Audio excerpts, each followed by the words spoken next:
Okay. Hi, my name is Piotr Szmielew. I work in Rails since 2009. I work at Warsaw University of Life Sciences assistant and as a Ruby on Rails mentor in Coders Lab.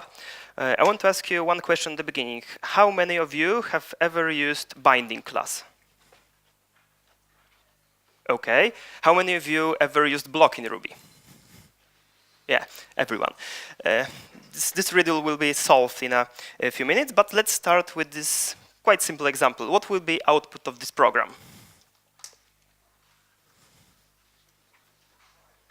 There is no trick here.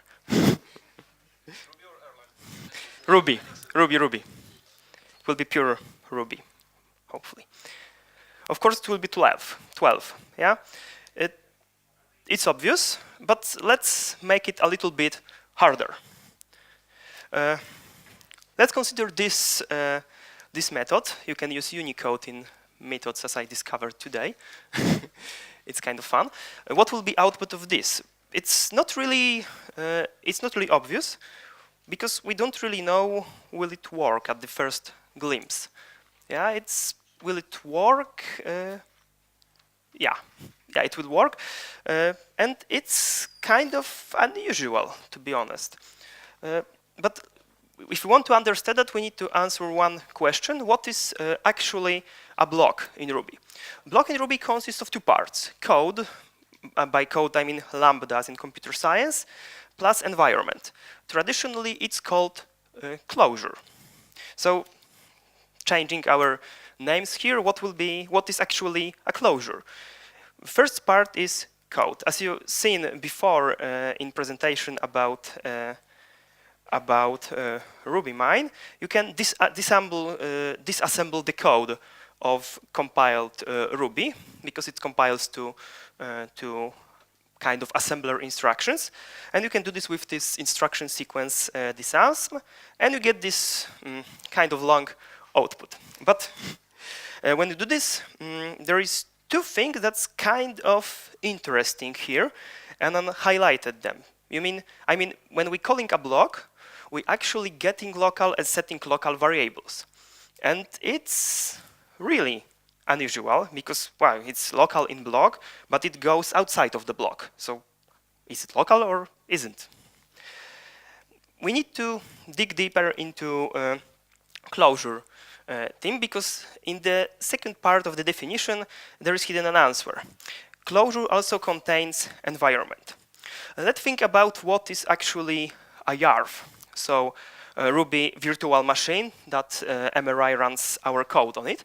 It's actually virtual machine with stack and heap, and current execution state are contained in stack frame.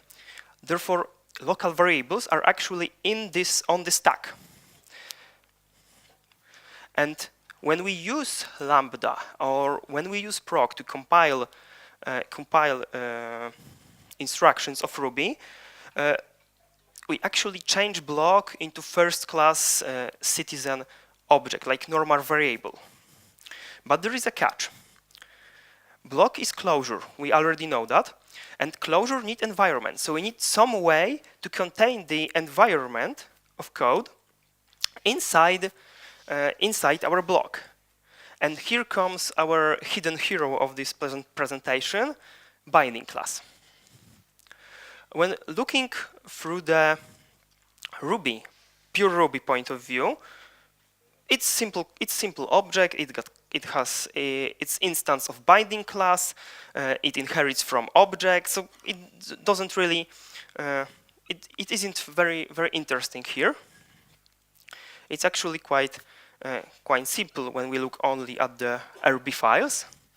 And binding is created simultaneously with lambda, and of course we can create it manually, as we look into this later. And when we're talking about creating this with lambda or with proc, we may ask ourselves one question: how is actually binding created? What is Ruby doing underneath? So let's take a look into this. First, we'll take a look at the MRI version because it's probably mostly used Ruby interpreter. So binding method that returns binding is actually encoded in proxy file that is responsible for kernel binding method. Okay, so now we know that it's calling actually some C method. So let's dig a little bit deeper. In the same file, we see that actually it is responsible to RubyVM make binding, and this actual code that is called when we get binding. Yeah, so we get this these local variables contained in some way, and the actual magic happens in vm.c file that we'll be looking into now. There is RubyVM make binding, which also call another function. It's like stack of calling function, calling C functions. So when we look at to VM make env object, we got to VM make inf each. It's like calling function, and this function actually gives us kind of an answer at this comment in C file. You can actually see that at the beginning of the function, local variables are on a stack frame. So we have this stack frame and local variables are there. After calling this function, local variables are moved somewhere. Where? The answer is kind of hidden here. We actually copy them from one area of the memory to another. I don't want to spoil the surprise because we look when this is actually copied at the Ruby news part. So concluding this, when we call binding in MRI, we actually get a chain of functions called one from another, and in the end, the actual local variables are copied from stack somewhere. Okay, so let's look at the Ruby news. Have any of you used Ruby news commercially? Yeah, I thought so. Ruby news, maybe one question. Which one of you know what Ruby news is? Maybe it will be. Okay, so maybe I will introduce a little bit. Ruby news is kind of interesting and ambitious project that want to translate and write Ruby interpreter in Ruby itself. The good point is that when you write this, you have all the, for example, enumerable and etc. code written in pure Ruby, so it's easier to understand. Of course, you can write all interpreter of Ruby in Ruby. So they actually, what they are doing here is they using LLVM compiler behind this, and it's written in C++. So as you can see here, we have this binding method that is written in Ruby and is running binding setup. And we look at this. We are actually it's another case of calling methods, and we get at the variable scope. And when we encounter Ruby news primitive, this is the moment when nice Ruby code ends, and we get into dark areas of C++. So now actually this whole idea of writing Ruby in Ruby needs to be terminated somewhere. Okay, so now we're looking at the C++ code of Ruby news, and this is kind of interesting method promote scope. And when we look into this, we have the quite nice answer where are the variables copied to. That is on heap. Of course, if the variables are already on heap, this function will do nothing because there is no point of copying variables from heap to heap. If they're not, then there will be created. Then it will copy them to heap and alias them on the stack. So actual methods can use them as before. They didn't really need to know where actual variables are. And when it's actually happening, then these variables will be copied as heap locals and will be copied from stack to heap, and it will be created as a new scope that will point to heap variables. So, recalling all of this, when you call binding method, and it's similar when you create lambda or proc because they actually do this underneath, we are copying variables from stack frame to heap. When we call method in Ruby, there's actually new stack frame created. Local variables go to stack, and when we are returning from method, actually this stack frame goes to trash. They are garbage collected. But now, when the variables aren't on stack, they are on the heap, and heap doesn't get recalled when methods return. Therefore, local variables become persistent. It's kind of interesting when you think about it. Okay, so now just take a little break from MRI and see how about JRuby. JRuby, which one of you used JRuby commercially? few hands.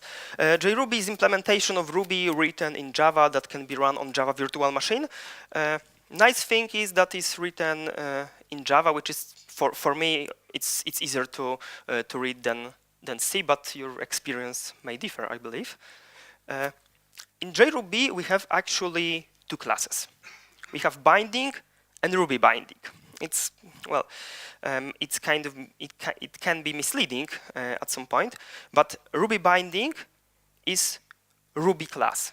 It's what we're dealing with when we get the binding method.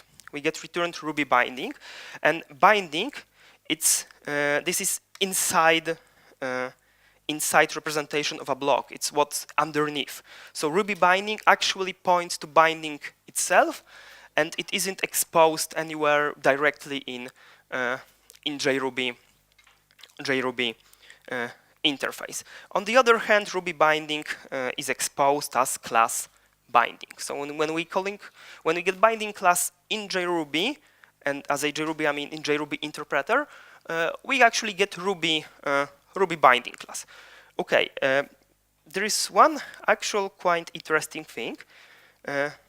As some of you may know, Java actually stores its object on a heap. They don't store it on stack.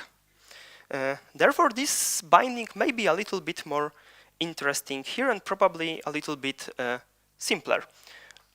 We have this binding method. You can see that Java method annotated like this are actually callable from Ruby.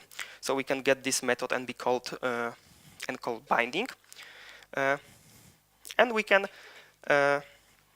get new binding, which is when we do this we pass current binding to it, and when we create new binding we also use the current binding provided, and when we're actually starting interpreter we get binding created.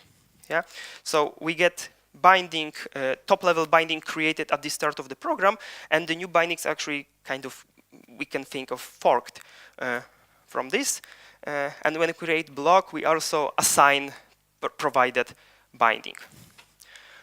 So here we don't actually copy variables because there is no need to. They are already on heap where they need to be.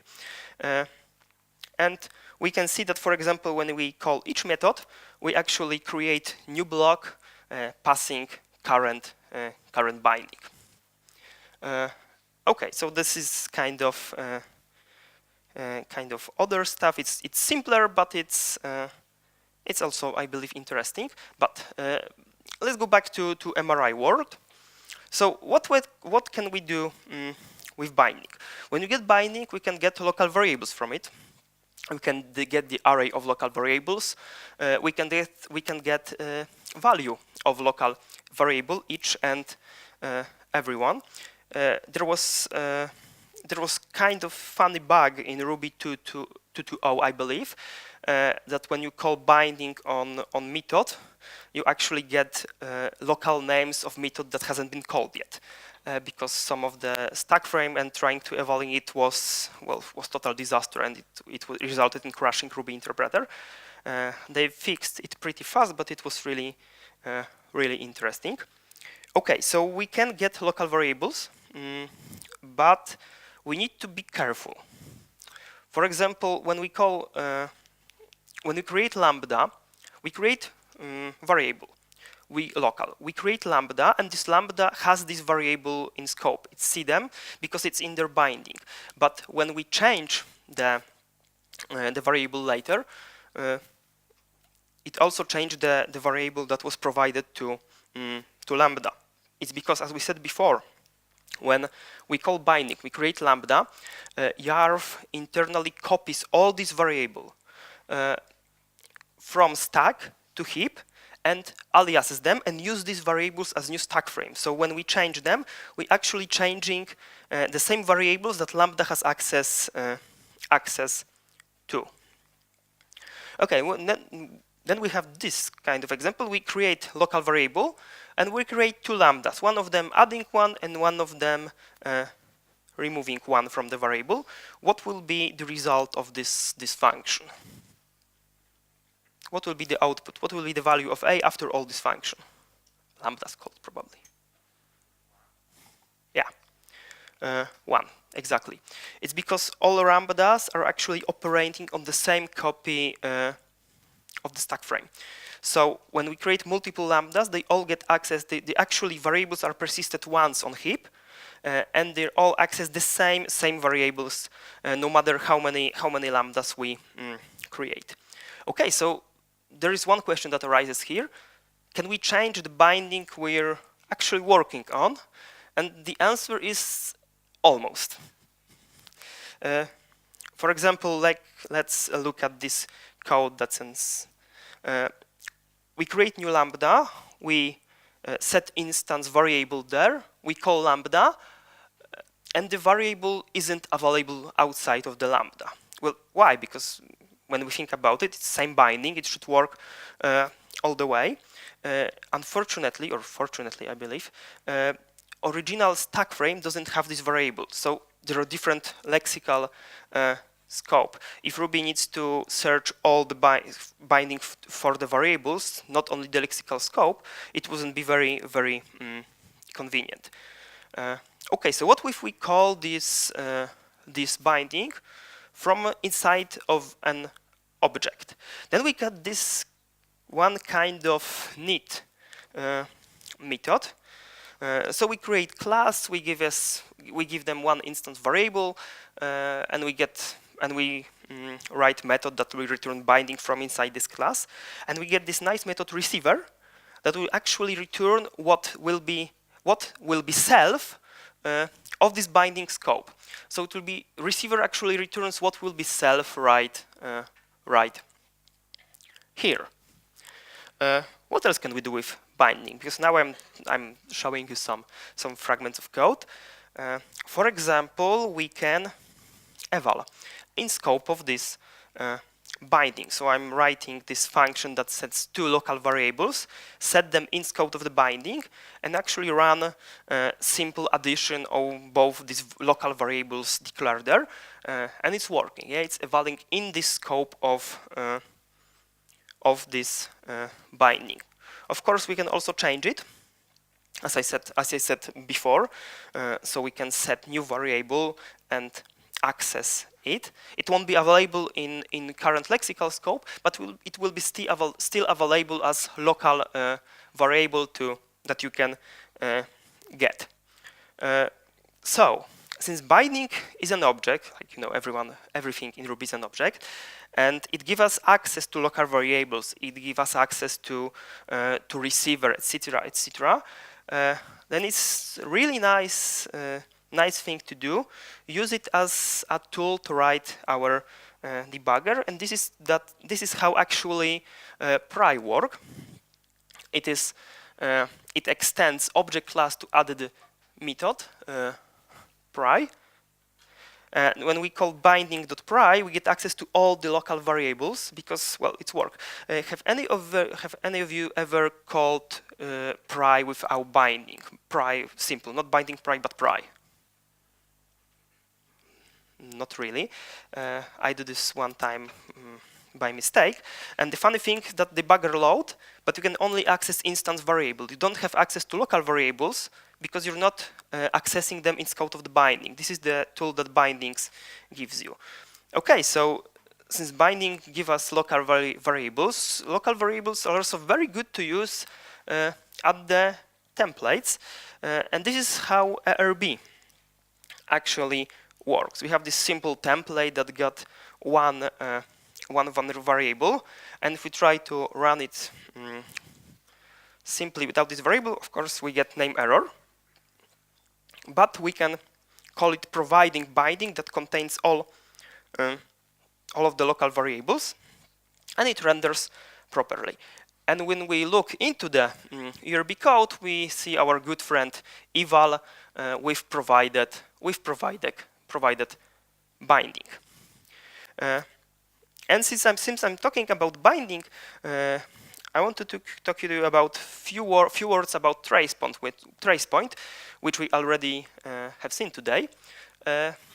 Let's consider this kind of very simple method. What actually tracepoint give us access? We can catch all. For example, all returns from the functions, all returns from function. So now what we'll be calling, we'll be trying to get binding of this return function before it is actually returned. So we get the value of local variables before returning from function, and it actually give us these variables. Of course, it can be used in some kind of other way when we introduce prider. We have this, we introduce pry, of course, we write the same method as before, but now we modify our code a little bit. We want to call binding pry on this particular binding returned from this method if method ID is same as we want. And what we're actually getting into is interactive debugger session inside this traced method right before return, which could be quite nice if we, for example, debugging some kind of gem and we don't want to really change its code. It also can be used for not only return can be catched here, but also, for example, raises, which gives you quite nice debugging tool. And now we're going to write. So we have binding. Maybe we can use this binding to create something fun.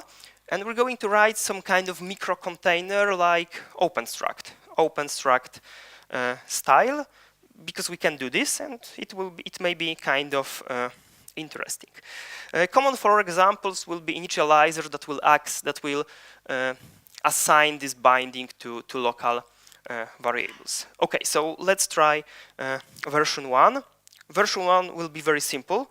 It will only have method missing that will access local variable from the binding, and if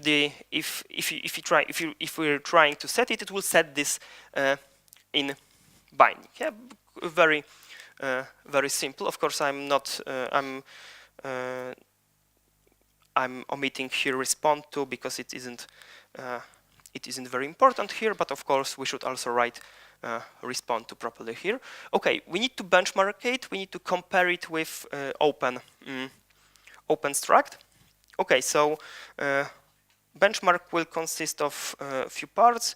We need some kind of binding to get started on. We create here kind of clean binding with 2 instance variable set, and we'll be using benchmark EPS, which is quite nice tool to comparing performance of 2 or more methods. We'll be testing creation of this object, getting variables from it, setting them, and setting different names. Okay, so version 1 is very fast to create, but otherwise it's really slow. It isn't good. Okay, we need to improve. So let's take a look at version 2. Now we introduce kind of cache, we can call it, that will set methods for each of a local variable created in initializer, and we define it as singleton method. Of course, now creation gets slower. Yeah, I think it's obvious for all of us. But when we're testing getting variables, we get the same speed as openstruct. So it's kind of nice.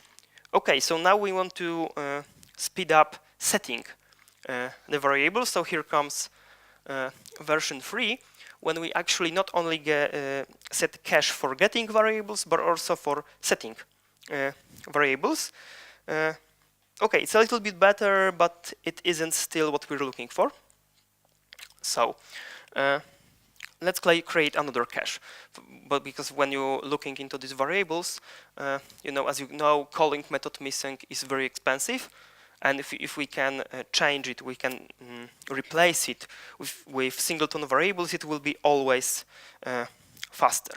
So we now added this cache to method missing. If we set variable, we actually create instance method for getting and setting it with these lambdas. And when we look at this, actually in getting it's same as openstruct, and in setting variables it's even faster. So yes, all of the code that was written here is on GitHub. You can look into this. And the other part is I created gem from this called BB openstruct.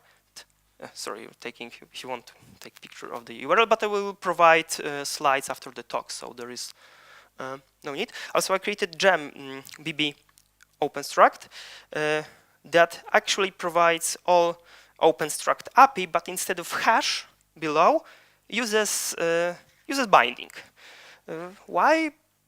For science, I can say there is no really a reason, but it's fun to do this. It's same as getting, faster on setting, and of course when we creating it's slower, and it provides almost full openstruct compatibility. Okay, so fun fact, simple one fun fact at the end. When we look below, when we look into C code and we see proc and lambdas, they're actually same struct in C. The only difference is one flag, and this one flag decides if it behaves like a proc or if it behaves like a lambda. Okay, thank you. Are there any questions?